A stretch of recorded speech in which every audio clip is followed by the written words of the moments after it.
बिटिया, तुम लोग घर कब आ रहे हो? दिवाली के 1 महीने पूर्व से ही पूछने लगते थे। कहने के लिए तो वह वंदना के ससुर थे, लेकिन वंदना के ससुर किसी पिता से कम नहीं थे। अक्सर सासू माँ से भी कहते थे, कभी बेटी और बहू में फर्क मत करना। समझ लो, तुमने एक बेटी इस घर से विदा की है, दूसरी बेटी बहू के रूप में घर आ गई है। लेकिन सास होती है, लेकिन पापा की वजह से शायद बहुत ज्यादा सासपन नहीं दिखा सकती थी।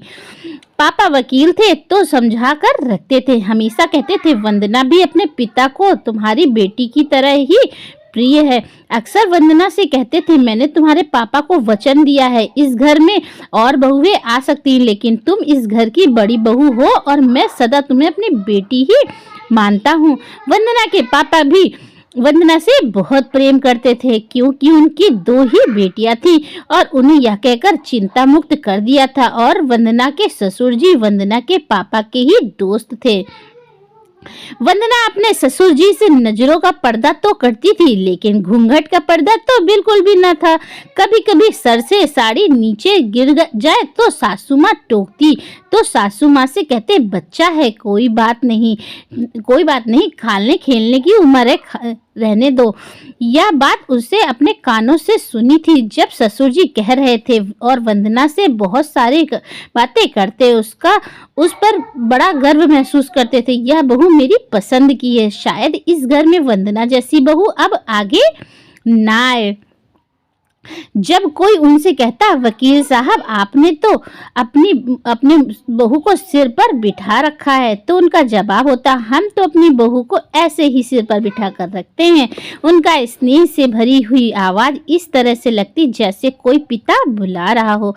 फोन पर घंटों तक बात करते जैसे कोई पिता अपनी बेटी से बात करता हो, जबकि वंदना के पापा तो बहुत ही बात कम करने वाले थे और वंदना को भी कम बात करने की आदत थी, लेकिन यह पापा तो बहुत बात करने वाले थे। धीरे धीरे वंदना को आदत हो गई और इतनी सहज हो गई कि खुलकर पापा और बेटी वाला रिश्ता कायम हो गया।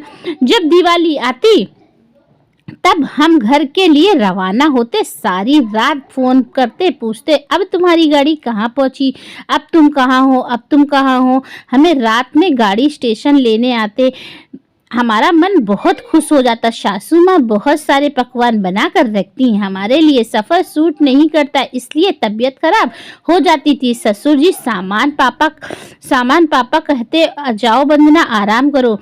वंदना और सासू माँ दिवाली की खुशी खुशी तैयारी करते। वंदना के सामने सारे जेवर रख दिए जाते थे और उसे कहते, मेरी लक्ष्मी है, या जितने जेवर पहनने हो पहन लो। वंदना सज धज के तैयार हो जाती। ससुर जी के पूरे घर में घूमती, अपनी बहू जैसी बेटी को देखकर इतने खुश हो जाते, उनके शब्दों में बयां करना मुश्किल हो रहा था होता। जब सब लक्ष्मी पूजन पर बैठते तो ससुर जी मंत्र उच्चारण करते। सब पूजन में बैठे हुए होते। सबसे पहले वंदना को कहते, आगे आओ, और उसके मस्तक पर अपने हाथों से टीका लगाते और कहते, हो गया लक्ष्मी पूजन। मेरी लक्ष्मी तो यह है। हमेशा लक्ष्मी पूजन पापा ही करते थे। पता नहीं उस दिवाली पर ऐसा क्या आभास हो गया था। पति पत्नी पूजन के लिए उनके साथ बैठे। पापा कहने लगे, चलो तुम दोनों पूजन करो। एक दूसरे का मुंह देख रहे थे। वंदना ने कहा, पापा आप पूजन करो, हम क्यों? पापा का जवाब आया, तुम लोग पूजन करना कब सीखोगे? चलो पूजन करो।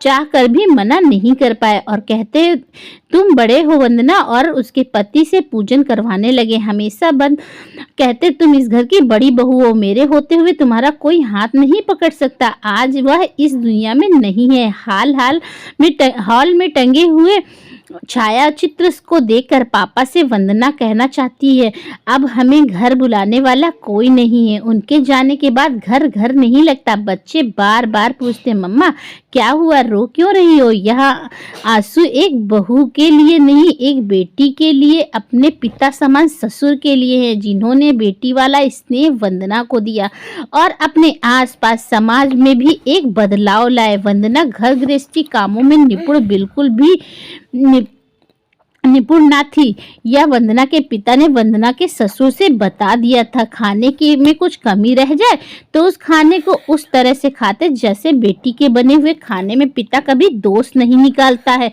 कोई उसके खाने में कमी निकालते तो सभी को उल्टा डांट देते, क्या कमी है इसमें। तो किसी की हिम्मत ना थी कि कोई बोल पाए, लेकिन वंदना भी किसी कार्य को करने में जी जान लगा देती थी। इसीलिए सारे कामों में वंदना बहुत ही सहज हो गई थी। वंदना भगवान से कहती, पापा कि कोई इतनी कोई उम्र भी नहीं थी, अभी 54 साल के थे, तो इतनी जल्दी क्यों बुला लिया। उनको याद करके बार बार आंखें भर रही थी। पापा अब हम कैसे आए, कोई बुलाने वाला नहीं, हमारे परिवार में वह प्रेम भी नहीं रहा। पापा दिवाली पर आप बहुत याद आ रहे हो, आपकी बहू नहीं बेटी याद कर रही है आपको। दोस्तों आज के ज़माने में भी ऐसे ससुर होते हैं, बहुत अच्छा लगता है। दोस्तों इस वीडियो को लेकर आपकी क्या राय है कमेंट बॉक्स में बताना ना भूलें। इसी तरह की अच्छी अच्छी वीडियोस के लिए हमारे चैनल पर बने रहें। चैनल पर नए हैं तो चैनल को सब्सक्राइब करें, ज़्यादा से ज़्यादा लोगों तक शेयर करें। तब तक के लिए बाय बाय।